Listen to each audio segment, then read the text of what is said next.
Hey guys, Ed here, bringing you part 6 of the Archer series. Sorry it took so long, but I had work busting my time off again. Also, Blaze was kind of being a stick in the mud, asking me when I was going to upload the video of his rants. But here I am. And I managed to do not just this part, but also part 7. That said, let's get into it. Fearless.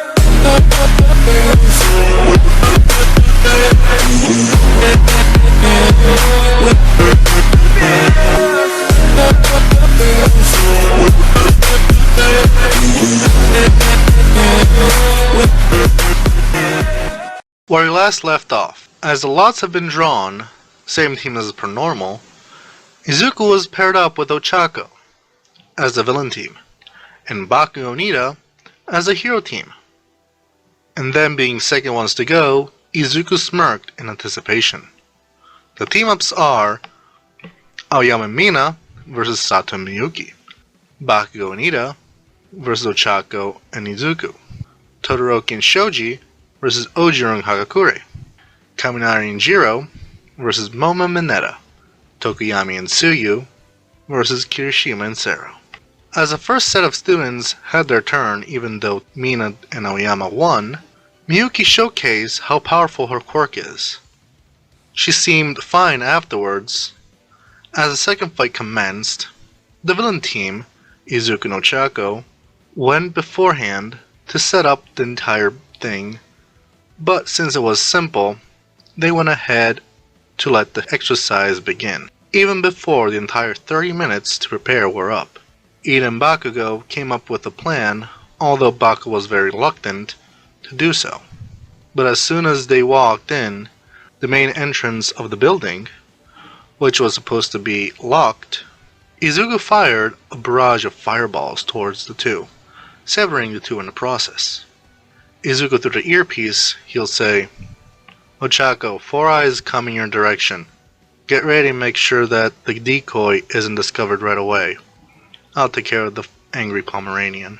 Ochako would say, "Okay, Izu, I'll do my best."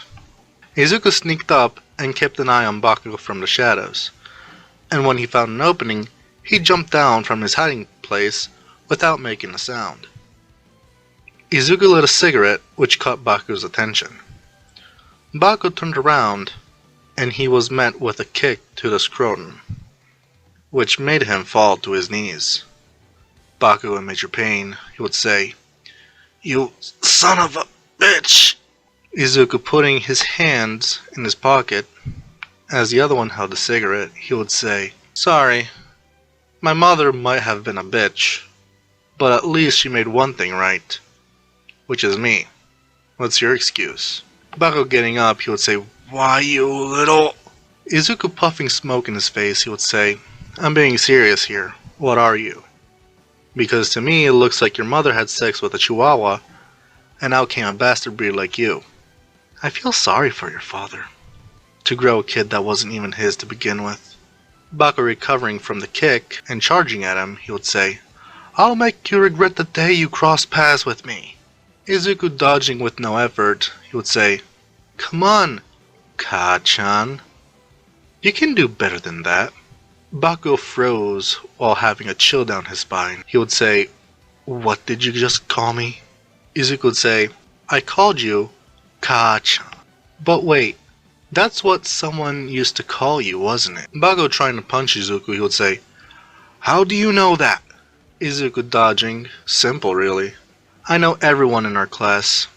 For example, did you know that 4 Eyes isn't Genium's younger brother? Or that the Earphone Jack's parents are musicians? The Half and Half is the number 2 hero's son? Which begs the question, what do I know about you?" Bakugo angry, he would say, "Shut up! You know nothing about me." Izuku would say, "Oh really? Let's see. You're a bully with a small wiener that had a quirkless punching bag that was better than you, but you couldn't accept it, which is why you pushed him around, but he suddenly went missing. But before he did, you spoke these words to him." Bakugo even more angry, he would say, "Shut up and fight me!" Izuku would say, What was it that you called him? Deku, was it? And didn't you say something along the lines of jumping off a roof, hoping for a quirk in the next life? Bakugo froze yet again. He would say, "How? No. You know where he is, don't you?" Izuku would say, "I'll tell you the same way I told his sister. He's dead. And it's partially your fault. He wanted to be a hero so desperately that after his family did what they did, he just thought that maybe alongside a new quirk, he might have a happy life. So he simply jumped. Now tell me, do you feel proud that your words and action killed someone?" Bakugo rushing at him, he would say, "You just like to run your mouth with lies. Now die!" Izuku kicked him across the room. Bakugo pointing his gauntlet at Izuku, he would say, "Hey Extra, eat this!" All Might through the intercom, he would say, "Young Bakugo, no!" As Bakugo pulled a pin on his gauntlet, the entire area was blinded. But Izuku didn't budge. Instead, he simply created a sword in front of him with his projection magic, which split the blast and made the blast go in two different locations. And as the blast ended, Izuku is shown to have another cigarette in his mouth, which he used Bakugo's blast to light it. Izuku would say, "Bakugo, was that all? You're just a waste of my time." Bakugo would say, "What did you say?" Bakugo was preparing his second gauntlet, but instead of an attack, Izuku flicked his cigarette onto Bakugo, which made contact with his sweat and caused an explosion to happen on his chest, knocking him out. Meanwhile, with Ida and Ochako, Ida managed to get in the room where Ochako was protecting the bomb. Or was it? Ochako getting into character, she would say, "Sorry, hero, but you won't get past me." Ida in character, he would say, "You vile villain! How dare you place this vile bomb in the city? I shall be the one to stop you." Ochako would say, "Ha ha ha ha, you won't be able to stop my quirk's power." Ida would say, "Of course I can, villain. I must do is not to touch your hands." Ochako would laugh and say, "Ha ha ha ha, you know nothing of my quirk." Ochako placed her hands to the ground, and then everything in the room became heavy, including Ida. While Izuku was walking in the room, Ida would say, "What sorcery is this, you vile villain?" Ochako would say, "No sorcery. This is my quirk at full power. Now feel the wrath of my partner's fist." Ida was confused, and Izuku said, "Hey, Four Eyes, the bomb isn't here. It's on a different floor."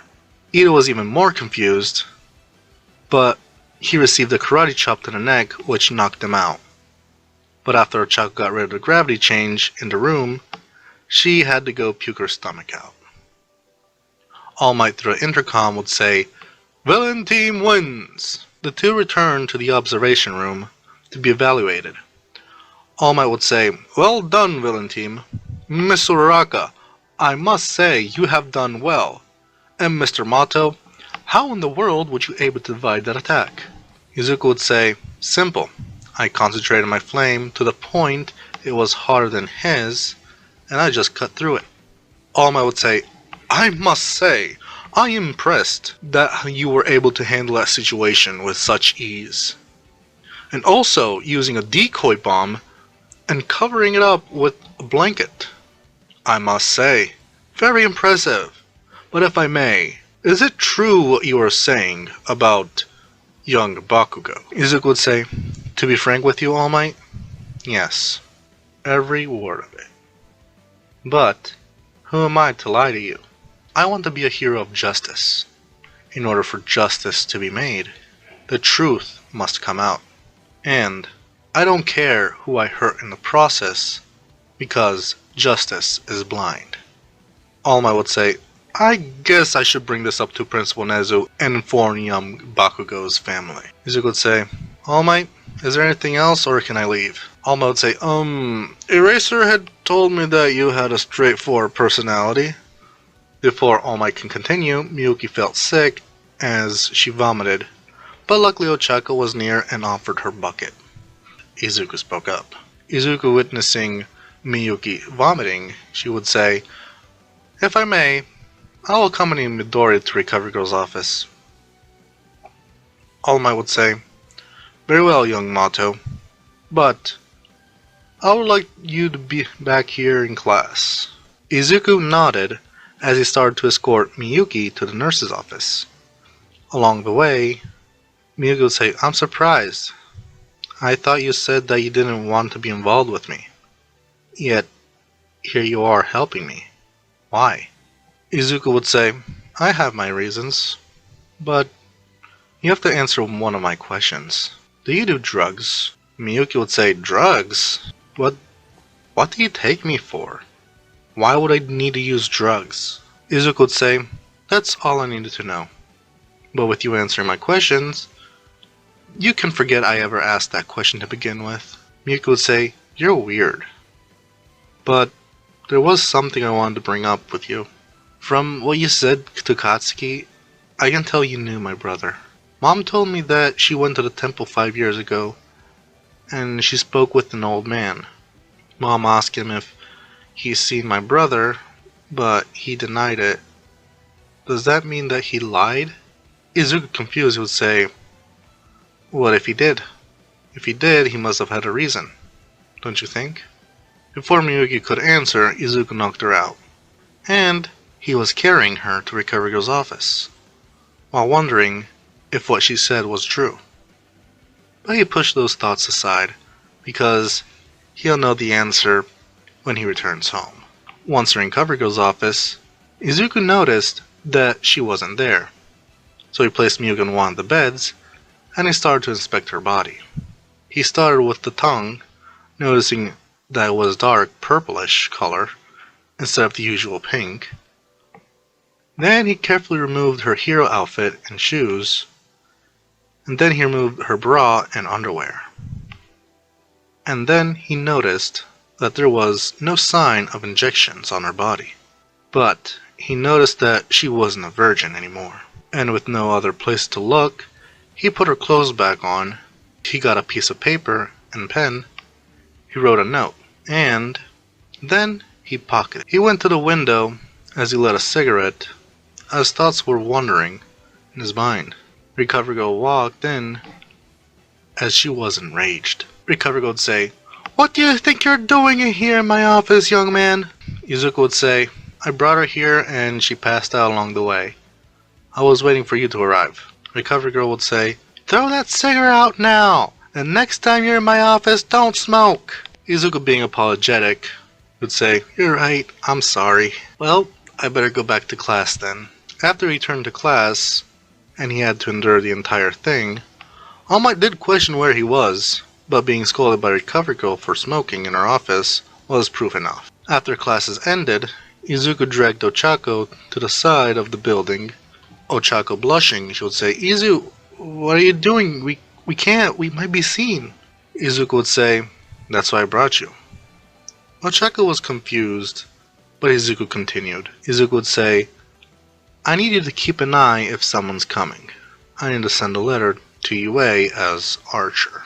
Izuku tied the note he wrote to an arrow he made, and he made a bow. He aimed to Recovery Girl's office. After it was done, they were on their way home. Ochako would say, "Are you insane? What are you doing?"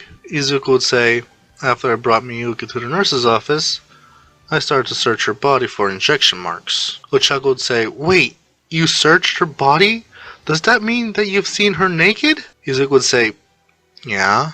I checked underneath the breast, between her thighs. While I was at it, I checked inside the privates. But the only thing I found there was that she wasn't a virgin anymore." Ochako would say, "What the fuck? I guess you were taking your time with that, weren't you?" Izuku would say, "What are you talking about?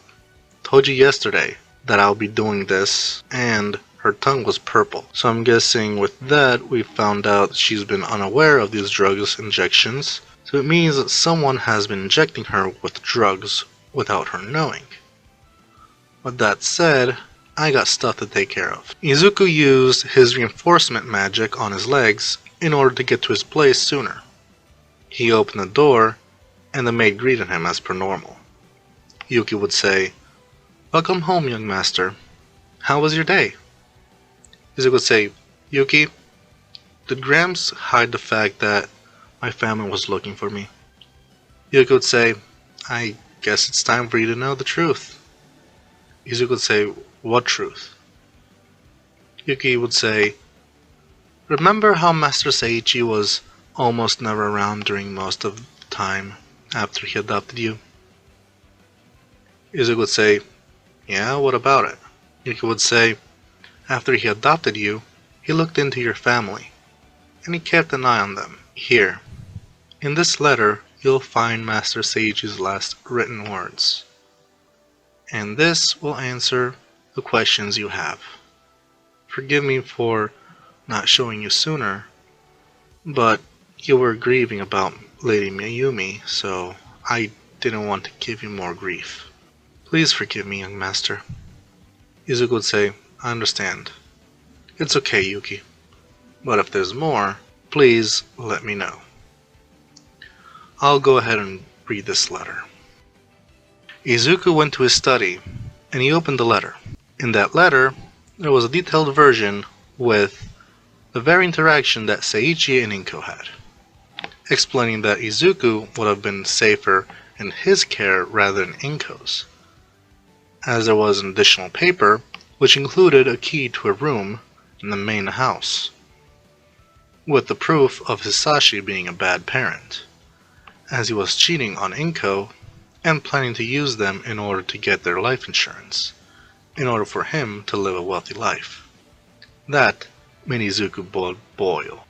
But at the end of the letter, Seiji's last words were, "Izuku, forgive me if I held this information from you. But you are still young.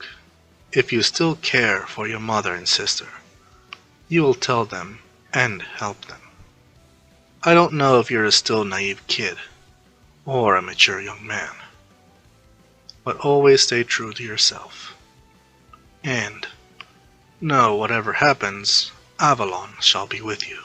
Izuku put down the letter, confused on the Avalon part.